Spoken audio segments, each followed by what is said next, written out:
યુરોપમાં ભારે લગ્ન જેવી સ્થિતિ, કરાંચીમાં અમેરિકી દૂતાવાસ પર કરાયો હુમલો। ઈરાનના સર્વોચ્ચ નેતા આયતુલ્લા અલી ખામેનેઈના નિધનની સત્તાવાર પુષ્ટિ બાદ સમગ્ર મધ્ય પૂર્વ અને દક્ષિણ એશિયામાં ભારે લાગણી જેવી સ્થિતિ સર્જાઈ છે। ઈરાનના રક્ષામંત્રી અઝીઝ નસીરઝાદેહ અને સેના પ્રમુખ અબ્દુલ રહીમ મોસવીના મોતની પણ પુષ્ટિ કરી છે, જેમના જીવ અમેરિકા ઇઝરાયેલના ઓપરેશન એપિક ફ્યુરી દરમિયાન થયેલા હવાઈ હુમલામાં ગયા છે। પાકિસ્તાનના કરાંચીમાં સ્થિતિ અત્યંત સ્ફોટક બની છે।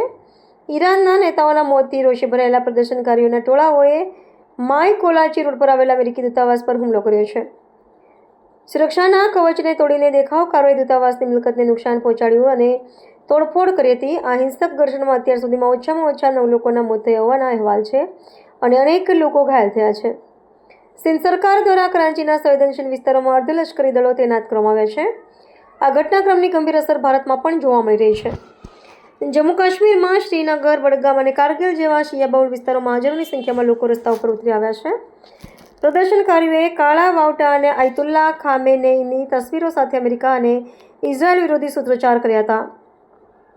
કાશ્મીરના મુખ્યમંત્રી ઓમર અબ્દુલ્લાએ જનતાને શાંતિ જાળવવા અપીલ કરી છે।